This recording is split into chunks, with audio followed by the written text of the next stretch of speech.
Good morning, friends. I hope you are doing well. It's Heather at Bush Poppy Farm. We are a couple of hours away from a pretty major storm. So I'm out in the greenhouse and we are going to sow even more perennial seeds for 2025.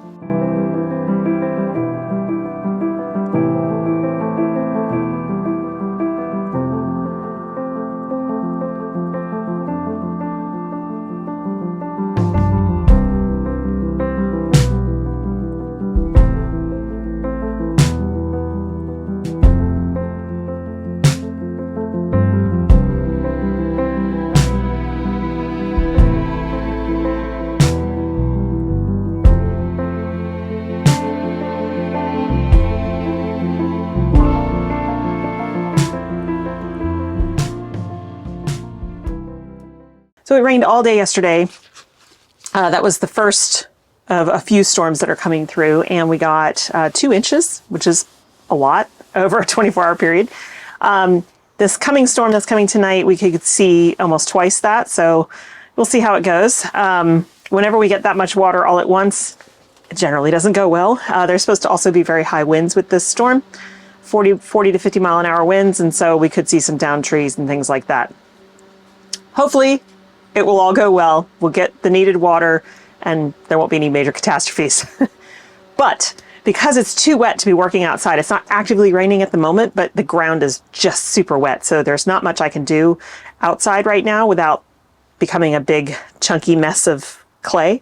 We are going to be in the greenhouse. And so I have a number of other perennials that I'm going to sow today. The ones that we've already sown are doing pretty well. A handful of them have already germinated and they are now under the lights. And the rest of them are still back here on top of a seedling heat mat. And like I said, I have a lot of patience with perennials and germination. Some of them can take 3 to 4 weeks. So I'm just gonna keep an eye on them, make sure there's no mold or anything growing, which so far there's not, and no fungus gnats. So the cinnamon seems to be working. There is mold growing on the wooden sticks that I use for labeling, and that happens a lot when I have them in a under a dome. So I might take the dome off, but it's good because it holds in the moisture and it kind of holds in some of the heat too from the seedling heat mat, and so that's helpful for them while they're germinating. So what are we going to start today? I've got a lot of dianthus. Now dianthus, you'll also know them as either Sweet William, this blend right here, which is a double blend, or carnation. That is the kind of carnation is the popular name for them. These guys are perennial. They're biennial or short-lived perennials, depending on when you start them, in zones 3 through 9, and they're very deer resistant. So I initially got this collection that I'm going to talk about today a couple years ago, and started them from seed, which wasn't a problem, and put them in the high tunnel when we were still over at Fish Ranch. And I fall planted them in October. I didn't get any flowers on them for an entire year, and I didn't think about it, but because they are biennials or very short-lived perennials, they take a lot longer to flower. So not a good row crop, but most of the perennials that I'm starting, the ones that are up here and the ones that I'm going to start today, are going to be for the cottage garden, as well as some spots that are not row crops out at the farm. So I don't really care how long they take because I'm not looking to count on harvesting them this year. For the most part, they are going to be for the pollinators, for the landscape, for beauty, and if I want to harvest on them, I can. So we've got this variety here, and then I'll put pictures for these. There's quite a few of them. I have Chabot Benina, Chabot Jean Dionys, Marie Chabot, Chabot Picotee Double Mix, Chabot Orange Sherbet, and Chabot La France. So of course these are all the Chabot series that tend to have taller stems, so they do make really good cut flowers, and they last for a long time once they're cut. But again, it takes quite a long time for them to be ready for cutting. So It's recommended to transplant these. You can direct sow them, but you're probably not going to get a great result out of that. So the idea is to sow them 6 to 8 weeks before your last frost. I'm definitely in that window at this point, and so I'm going to get these guys into 6 packs. Again, I'm not starting a huge number of these. There will be 6 of each of these varieties. And then 20 to 25 days after sowing, transfer them into 3 or 4 inch pots. However, since they're starting in 6 packs, they might have a little bit longer than that 20 to 25 day window. So we'll just have to see. Harden off and transplant. So this should go pretty well. It says germination 7 to 14 days. I'm anticipating it taking a little bit longer. Okay, so the next one, this doesn't have a photo. This one is from Baker Creek. It is Gaillardia Indian Blanket. Now, I already have a few of these in the cottage garden, but again, it's kind of a short-lived perennial, and so it doesn't always come back. It does self-sow fairly well, but our conditions in the summer when it would be dropping the seeds can get really hot and the ground can get really baked. And so sometimes those seeds just kind of fly away. Okay, next one. And this one is one of my favorites. I have these in a lot of different colors. This is penstemon.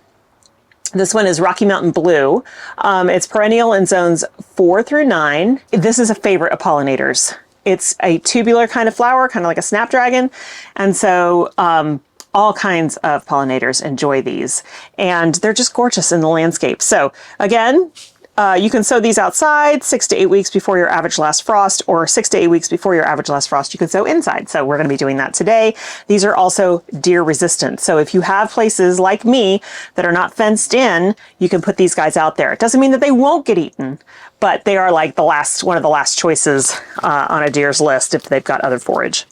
Okay, another gorgeous one that are so fun to grow. I originally started growing these before I was farming for flowers, when I was making dyes out of flowers. This is Coreopsis. Now, this is not the dyer's variety, but it still would make a very great dye. This is also perennial in zones 4 through 9 and deer resistant. So you can sow these outside 1 to 2 weeks before your average last frost date, or inside, which is what we're going to be doing. So light age germination in these, so they don't want to be covered when you sow them.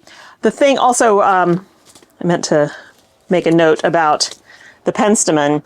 This needs a stratification period. So this has been in my fridge for about 4 weeks. It will still work for you. It just might take a whole lot longer, or maybe you won't see it if you plant too late. So if you plant now, it'll still have enough time to get that stratification period. Then 2 left. This one is Mullein.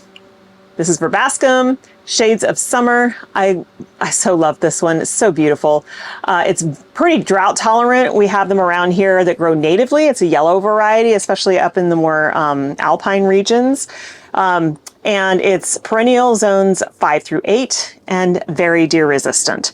So it's recommended to sow these outside.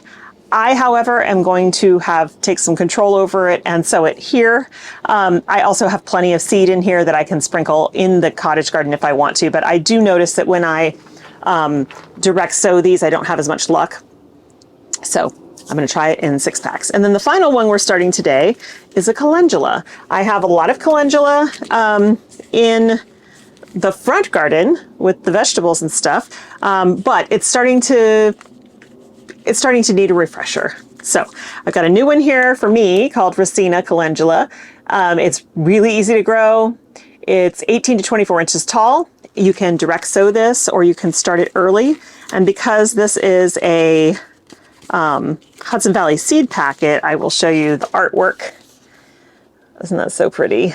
I love these so much. It's just fun to buy these seeds when they have the art packs. Okay. So of course, calendula, great for lots of medicinal uses, salves especially, and it's really hardy. I have it withstand hard frosts all the time. You do need to do a lot of deadheading and cut out the old nasty stuff, or it starts to look really rough, but it should continue to give you flowers for a very long time. One thing about calendula that some people don't like, and this is actually the reason I stopped using it in bouquets, is that it has a very sticky stem. and not sticky and like painful or anything like that, just very sticky, tacky to the fingers after you touch it. And so that's not usually very exciting to people when they get a bouquet. So I have other disc type flowers that I can use. And so I use this one for my personal use, for the pollinators, and also for medicinal use. All right, I've already got my trays loaded with soil 6-packs and labeled. So let's just get started putting these guys in the 6-packs. I will be covering all of them with vermiculite. I do that now to pretty much all the seeds that I start. I love it because it holds in some moisture. It prevents dampening off, at least for me, but I've heard that from other folks as well. And it seems to keep the mold from growing, plus it allows light through. So even for those seeds that say surface sow, you can still put that over there and enough light gets in that they can easily germinate. So that's just what I do. You don't have to, but I really enjoy using vermiculite. All right, I'm gonna sprinkle some cinnamon on these 6-packs and let's get started planting.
Well, that was quick and easy. Everything's tucked in. I'm not going to put a dome over those. I'll keep an eye on them, but I think they're going to be fine. I don't think they're going to need a dome. And I think I might take the dome off of these guys. As you can see, some of them, like there's catnip back here is starting to germinate. So I might, there we go, turn this light on so that they have a little bit of light. And then they can move under the other lights when they're ready. But still, some things not fully popping up yet like I expected, and I'm totally fine with that. These guys did come up. So we've got the Salvia, the Victory Blue, Maximilian Sunflower, and the Oxford Blue Salvia, and Xeranthemum. You can see that I oversowed intentionally. I can always go in and thin, but I wanted to make sure, because some of these seeds are pretty old, which is the other reason why I'm starting them all, because I want to use up my seed collection. So I want to oversow so that I can always thin, but that way I'm pretty much guaranteed to get at least a few that germinate for me. Still have to get this succulent project done. Just kind of haven't made the time to do it yet. The next couple days is going to be torrential rain, and so we definitely won't have time to do a whole lot outside. There won't be a chance to do that. So I'm gonna have to get creative. I do have a whole bunch of new seeds that I could share with you guys, but I was kind of hoping to do that after the holidays when things are slower and we all have the excitement of the season coming once we're past the holidays, the growing season. All right, that's gonna be it for me today, you guys. I hope you have a wonderful time in your gardens, and I will see you in the next one. Bye.